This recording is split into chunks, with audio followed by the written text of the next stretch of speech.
আল্লাহ তিলাওয়াতে আমার মন লাগিয়ে দাও। আলহামদুলিল্লাহি রাব্বিল আলামিন ওয়াসসালাতু ওয়াসসালামু আলা সাইয়্যিদিল মুরসালিন আম্মা বা'দ ফাআউযু বিল্লাহি মিনাশ শাইতানির রাজীম বিসমিল্লাহির রহমানির রহিম الصلاة والسلام عليك يا رسول الله وعلى آلك وأصحابك يا حبيب الله الصلاة والسلام عليك يا نبي الله وعلى آلك وأصحابك يا نور الله প্রিয় ইসলামী ভাইরা, উপস্থিত হয়েছি মাদানী চ্যানেল বাংলা এর অনুষ্ঠান কোরআন শিখে পড়ুন এর মধ্যে। ইনশাআল্লাহ আজ্জা ওয়াজাল এই অনুষ্ঠানের মাধ্যমে আমরা আপনাদের নিকট কোরআনে পাকের তিলাওয়াত প্র্যাকটিক্যালের সাথে সাথে দরুদে পাক পাঠের ফজিলত এবং কোরআনে পাক তিলাওয়াতের ফজিলত সম্পর্কেও রিওয়ায়াত পেশ করে থাকি। আসুন শুরুতে আল্লাহর হাবিব সাল্লাল্লাহু তাআলা আলাইহি ওয়া আলিহি ওয়াসাল্লামের প্রতি দরুদে পাক পাঠ করার ফজিলত শ্রবণ করে নিই।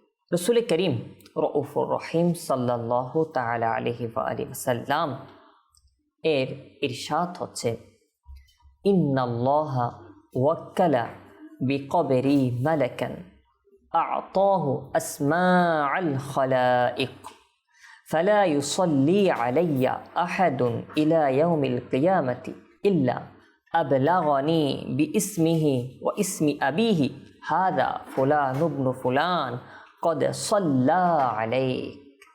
এই হাদিসে পাকে আমার নবী সাল্লাল্লাহু তাআলা আলাইহি ওয়া সাল্লাম ইরশাদ করছেন যে নিশ্চয়ই আল্লাহ পাক একজন ফেরেশতা আমার কবরে নিযুক্ত করেছেন। আল্লাহু আকবার। আমার নবী সাল্লাল্লাহু তাআলা আলাইহি ওয়া সাল্লামের রওজে আকদাসে একজন ফেরেশতাকে আল্লাহ তাআলা নিযুক্ত করেছেন, আর সেই ফেরেশতাকে আল্লাহ তাআলা সকল সৃষ্টির আওয়াজ শোনার শক্তি দিয়েছে। আর বলা হচ্ছে, আল্লাহর হাবিব বলছেন, সুতরাং কিয়ামত পর্যন্ত যে কেউ আমার উপর দরুদ শরীফ পাঠ করবে তবে সে আমাকে তার এবং তার পিতার নাম পেশ করবে। ওই ফেরেশতা আল্লাহর হাবিব সাল্লাল্লাহু তাআলা আলাইহি ওয়া সাল্লামের নিকট দরুদে পাক পাঠকারীর নাম আর তার পিতার নাম পেশ করে থাকে। সে কি বলে? সে বলে, অমুকের পুত্র অমুক আপনার উপর দরুদ শরীফ পাঠ করেছে। সুবহানাল্লাহ। প্রিয় মাদানী চ্যানেলের দর্শকবৃন্দ, দেখুন এই হাদিসে পাক থেকে আমরা স্পষ্ট এটা বলতে পারি, আমার নবী সাল্লাল্লাহু তাআলা আলাইহি ওয়া সাল্লামের প্রতি আপনি যখনই দরুদে পাক পাঠ করেন, আপনার নাম আর আপনার আব্বাজানের নাম আল্লাহর হাবিব সাল্লাল্লাহু তাআলা আলাইহি ওয়া সাল্লামের দরবারে পেশ করা হয়ে থাকে। তা আমরা কে চাই না যে আমাদের নাম আমাদের প্রিয় নবীর দরবারে পেশ হোক? অবশ্যই চাই। যদি চাই, আজ থেকে আমরা এটা নিয়ত করে নিই, এখন থেকে নিয়ত করে নিই, যখনই সম্ভব হবে আল্লাহর হাবিবের প্রতি আমরা মুহাব্বত সহকারে দরুদে পাক পাঠ করব। তবে আমাদের নাম, আমাদের পিতার নাম আল্লাহর হাবিবের দরবারে পেশ করা হবে। তো আসুন মুহাব্বত সহকারে একবার দরুদে পাক পাঠ করি। সাল্লু আলাল হাবিব সাল্লাল্লাহু তাআলা আলা মুহাম্মদ সাল্লাল্লাহু তাআলা আলাইহি ওয়া আলিহি ওয়াসাল্লাম সালাতান ওয়া সালামান আলাইকা ইয়া রাসূলুল্লাহ। প্রিয় মাদানী চ্যানেলের দর্শকবৃন্দ, দেখুন কোরআনে পাক তিলাওয়াত করার, কোরআনে পাক এর উপর আমল করার অনেক অনেক ফজিলত বিভিন্ন কিতাবের মধ্যে এসেছে। একটি রিওয়ায়াত এভাবে এসেছে, হযরত সাইয়্যিদুনা আনাস রাদিয়াল্লাহু তাআলা আনহু তিনি বর্ণনা করেন, রাসূল করিম রউফুর রহিম সাল্লাল্লাহু তাআলা আলাইহি ওয়া আলিহি ওয়াসাল্লাম ইরশাদ করেছেন, যে ব্যক্তি নিজে কোরআন শিখে আর অপরকে তা শিখায়, অর্থাৎ কোরআনে পাক শিখায়, আর যা কিছু কোরআনে পাকে রয়েছে তার উপর আমল করে, অর্থাৎ কোরআনে পাক অনুযায়ী আমল করে, তো কোরআন শরীফ তার জন্য সুপারিশ করবে। আল্লাহু আকবার। শুধু তাই নয়, বরং তাকে জান্নাতে নিয়ে যাবে। আল্লাহু আকবার। তো কে চায় না কাল হাসরের ময়দানে আমাদের জন্য সুপারিশের ব্যবস্থা হয়ে যাক? অবশ্যই আমরা চাই। তো যদি চাই, তাহলে আমাদের উচিত হবে আল্লাহর হাবিবের প্রতি দরুদে পাক পাঠ করা আর কোরআনে পাকের তিলাওয়াত, এটাও যেন আমরা নিয়মিত করি। আল্লাহ তাআলা পাক কালাম নিজে শিখে অন্যকে শিখানো অনেক বড় নিয়ামত। সুতরাং এই কোরআনে পাক যেন আমাদের জন্য সুপারিশ করে, এই কোরআনে পাকের মাধ্যমে যেন আমরা জান্নাতে যেতে পারি। এই জন্য কোরআনে পাক শেখানোর উদ্দেশ্যে এই অনুষ্ঠান আপনাদের নিকট মাদানী চ্যানেল নিয়ে এসেছে। তো আমরা দেখতে দেখতে এই অনুষ্ঠানের মাধ্যমে আল্লাহ তাআলার দয়ায় সূরা ফাতিহা, সূরা বাকারা, সূরা আলে ইমরান শেষ করেছি, আর সূরা নিসা আমাদের চলমান রয়েছে। তো আজ আল্লাহ তাআলা দয়া করলে আমরা 13 নং আয়াত থেকে আপনাদের নিকট পেশ করার চেষ্টা করব। আপনাদের নিকট অনুরোধ, আল্লাহ তাআলার পাক কালাম শিক্ষার উদ্দেশ্যে মনোযোগ সহকারে শ্রবণ করবেন। আর আমি চেষ্টা করবো ইনশাল্লাহ মাঝে মাঝে কিছু কায়দাও বর্ণনা করার। তবে তিলাওয়াত প্র্যাকটিক্যাল আমরা একটু দ্রুত যাওয়ার উদ্দেশ্যে ইনশাল্লাহ একটু দ্রুত পাঠ এবং কম কায়দা বলার চেষ্টা করব, যেহেতু আমাদের বিগত অনুষ্ঠানগুলোতে প্রায় সময় আমরা কায়দা বলেছি। আর এখন একটু তিলাওয়াত আমরা বেশি করার চেষ্টা করব, যেন আমাদের কোরআনে পাক সম্পূর্ণ আল্লাহ তাআলা যদি দয়া করে সম্পূর্ণ আপনাদের নিকট আস্তে আস্তে পেশ করতে পারি, যেন আপনারা এগুলি শুনে শুনে প্র্যাকটিস করতে পারেন। আল্লাহ তাআলা আমাকে, আপনাকে, আমাদের সকলকে আল্লাহ তাআলা পাক কালাম সুন্দরভাবে তিলাওয়াত করার, আল্লাহ তাআলা যেভাবে রাজি হয়, আল্লাহ তাআলা যেভাবে খুশি হয় সেভাবে তিলাওয়াত করার, আল্লাহর হাবিব যেভাবে রাজি হয় সেভাবে কোরআনে পাক তিলাওয়াত করার সেই তৌফিক দান করুক। সাথে সাথে আল্লাহ তাআলার রাজি, আল্লাহ তাআলার রিজা অর্জন করার সেই তৌফিক আমাদেরকে দান করুক। আমিন।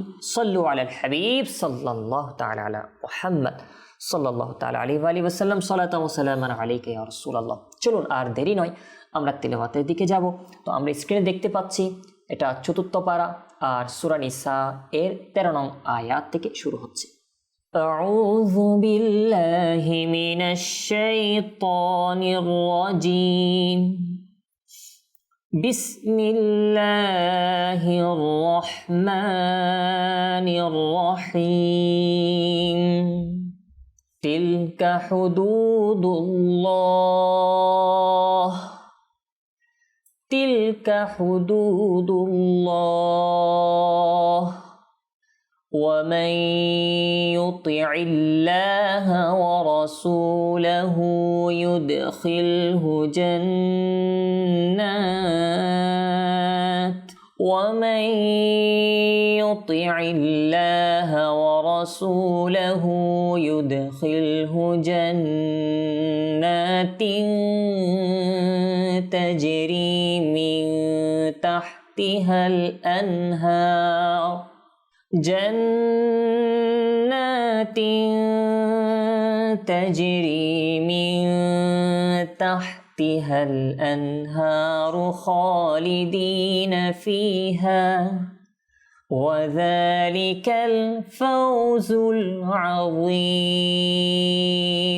প্রিয় মাদের চ্যানেল দর্শকবৃন্দ, দেখুন অনেকে কোরআনে পাক তিলাওয়াত করার সময় এই জাল, জা, ভ এগুলো পার্থক্য করে না, একটাকে আরেকটার সাথে মিলিয়ে ফেলে। তো আমরা যখন তিলাওয়াত করব এই হরফগুলার আলাদা আলাদা যে উচ্চারণের স্থান রয়েছে ওগুলোর দিকে আমরা লক্ষ্য রাখলে আমরা খুব সুন্দরভাবে সঠিকভাবে তিলাওয়াত করতে সক্ষম হয়ে যাব।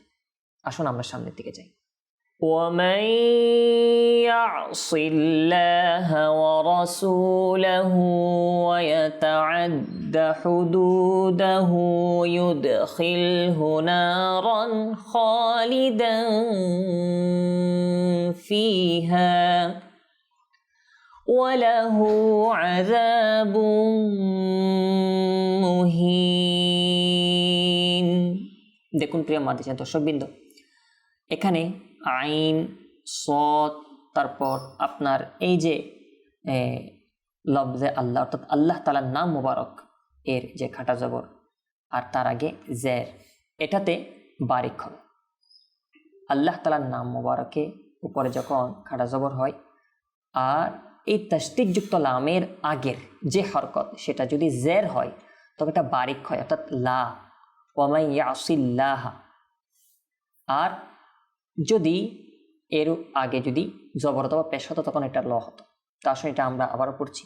ومن يعص الله ورسوله ويتعد حدوده يدخله نارا ويتعد حدوده يدخله نارا خالدا فيها وله عذاب مهين واللاتي يأتين الفاحشة من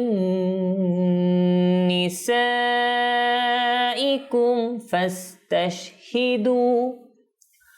فاستشهدوا عليهن أربعة منكم فإن شهدوا فأمسكوهن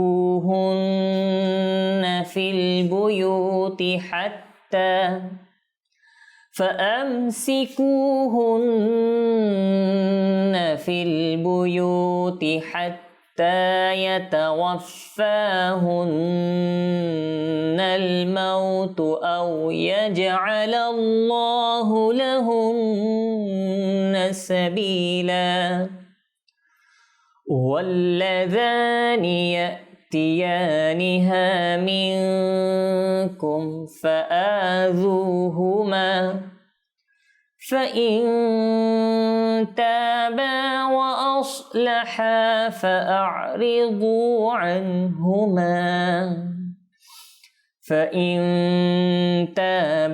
وأصلحا فأعرضوا عنهما إن الله كان توابا رحيما إنما التوبة على الله للذين يعملون السوء بجهالة ثم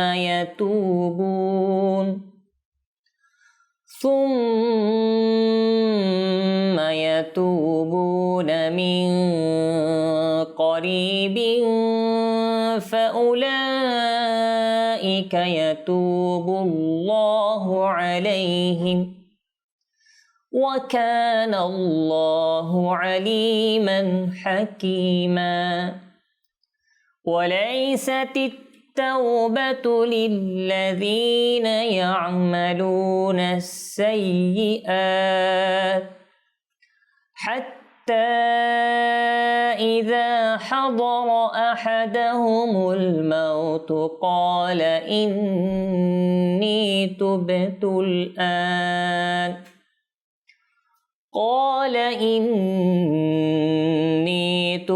الآن ولا الذين يموتون وهم كفار أولئك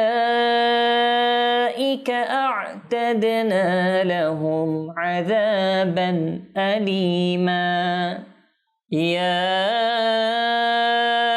أيها الذين آمنوا لا يحل لكم أن ترثوا النساء كرها ولا تعضلوهن لتذهبوا ببعض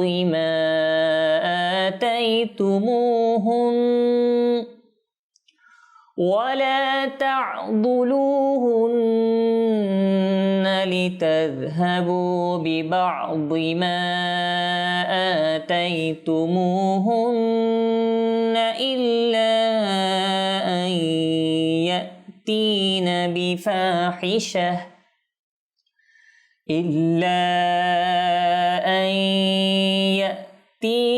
بفاحشة مبينة وعاشروهن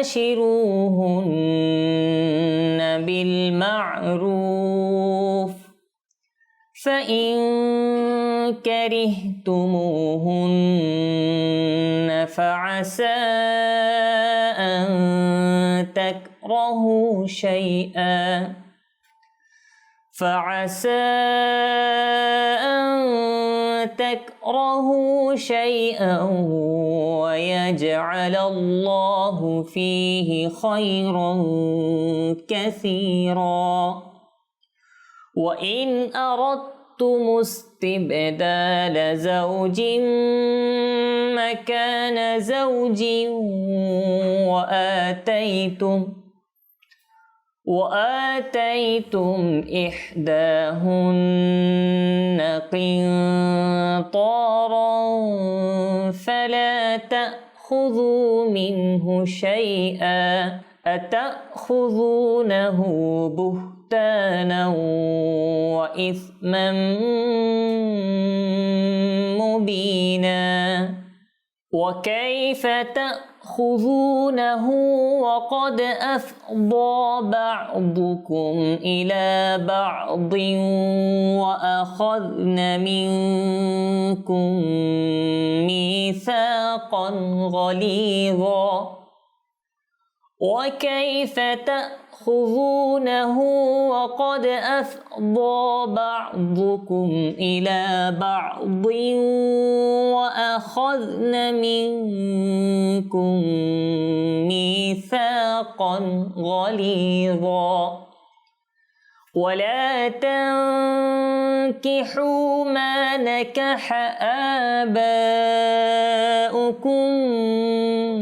من النساء إلا ما قد سلف إنه كان فاحشة ومقتا وساء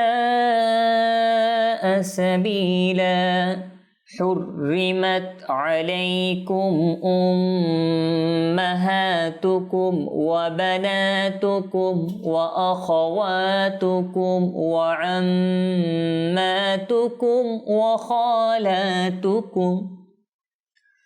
وعماتكم وخالاتكم وبنات الأخ وبنات الأخت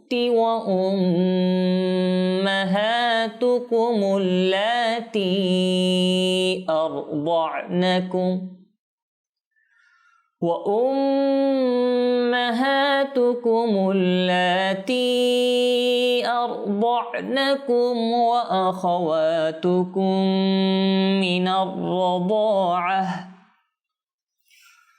وأخواتكم من الرضاعة وأمهات نسائكم وربائبكم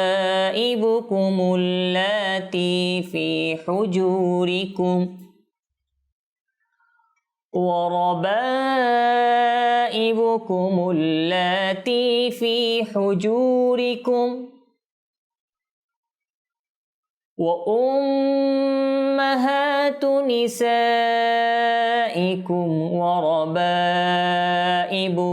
اللاتي في حجوركم من نسائكم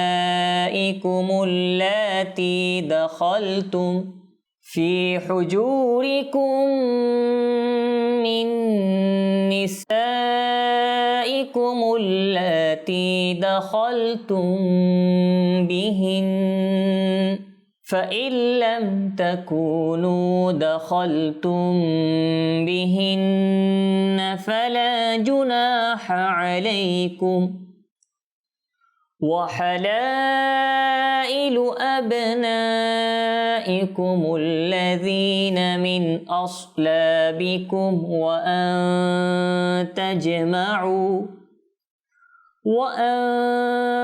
تجمعوا بين الأختين إلا ما قد سلف إن الله كان غفورا رحيما صدق الله العظيم وصدق رسوله النبي الكريم প্রিয় মাদেছেন দর্শকবৃন্দ আলহামদুলিল্লাহ আজ্জা ওয়াজাল দেখতে দেখতে আমরা সূরা নিসা এর 23 নং আয়াত পর্যন্ত আপনাদের নিকট আজ পেশ করার সৌভাগ্য হয়েছে। সাথে সাথে আমাদের চতুর্থ পারা এটাও শেষ হয়েছে। ইনশাআল্লাহ আল্লাহ তাআলা দয়া করলে ইনশাআল্লাহ আমরা আগামী অনুষ্ঠানে সামনে থেকে ইনশাআল্লাহ আপনাদের নিকট পেশ করার চেষ্টা করব।